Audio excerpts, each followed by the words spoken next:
aujourd'hui on peut avoir tendance à se sentir seul, ou on peut ne pas aller suffisamment s'appuyer sur les autres, etc. Effectivement, cette rupture générationnelle, cette rupture philosophique, et c'est vrai, quelque part, elle met en difficulté sur le fait d'aller chercher de l'aide, du support, tout simplement parce qu'il y aurait trop de différences, quoi, une difficulté à se comprendre, et en même temps, il y en a terriblement besoin.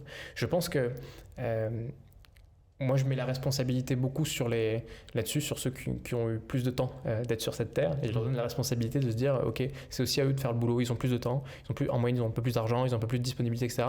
C'est aussi à eux de faire le boulot, de rester connectés, et de pas devenir des vieux cons à un moment donné ou un autre, quoi. Je veux dire, c'est une responsabilité de pas devenir un vieux con. Moi, je me la donne, hein, mais c'est aussi un boulot de se dire, quand TikTok est apparu, à un moment donné, moi, TikTok, techniquement, c'est pas ma génération, techniquement, mais ça devrait être je dirais, une responsabilité personnelle de se dire à un moment donné sur un truc qui a autant d'importance et qui est aussi normal, de se dire mais qu'est-ce que c'est, et de pas immédiatement le détester, de dire mais non, c'est ridicule, c'est n'importe quoi, et puis ces jeunes avec leur problème d'attention, ils n'arrivent pas à regarder des vidéos qui font plus de 10 secondes. Mais non, c'est beaucoup plus profond et intéressant ce que ça raconte, et même si ça plaît pas, on a ce devoir de rester connecté à ce qui arrive, parce que c'est pas parce que ça nous plaît pas que ça n'a aucune utilité, que ça n'a aucune importance. C'est la réalité de ce qui est en train de se passer. Et on peut ne pas être d'accord, on peut le porter différemment, mais quand on critique quelque chose, quand on n'est pas d'accord, on a quand même une responsabilité, c'est d'aller au bout.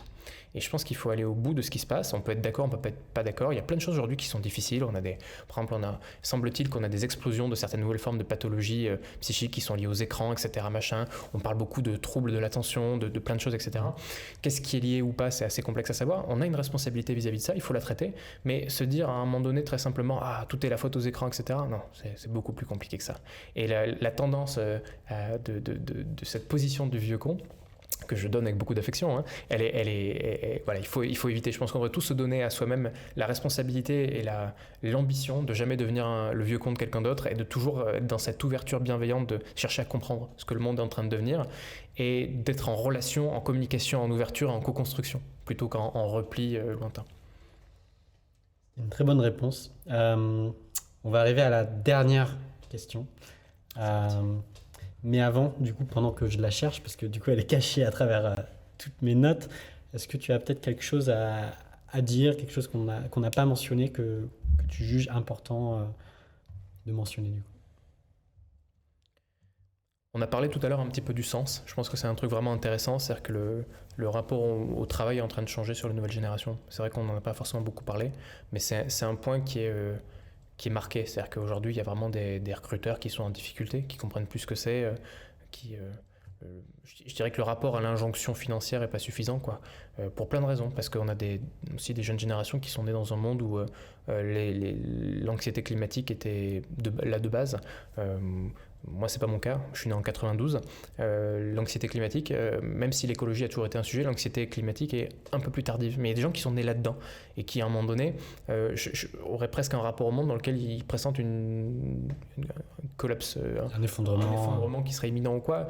Est-ce qu'ils ont tort, est-ce qu'ils ont raison, je ne sais pas. En tout cas, ce qui est certain, c'est qu'il y a une anxiété. Et l'anxiété, elle met en position de dire, bah, qu'est-ce que la suite? Ce qui compte, ça va être l'humain, ça va être qu'il y ait du sens, ça va être qu'il y ait de l'impact. Et dans un monde où on se dit que bah ouais, on fait des énormes erreurs sur le plan de la gestion de notre environnement, enfin le carbone étant qu'une petite partie de toutes ces erreurs qu'on fait sur le plan écologique, sur lesquelles on n'arrive pas à driver au niveau mondial, bah, c'est des générations qui se disent ouais, soit je fais quelque chose qui est important pour l'humanité au premier plan, soit non, quoi. Les bullshit jobs, c'est pas possible. Faire des PowerPoint toute la journée, par principe, c'est pas possible. Et j'irais même plus loin. Les trucs que peuvent faire l'IA facilement, alors que moi, ça me prend des plombs, mais ça sert à rien, c'est pas possible non plus, en fait.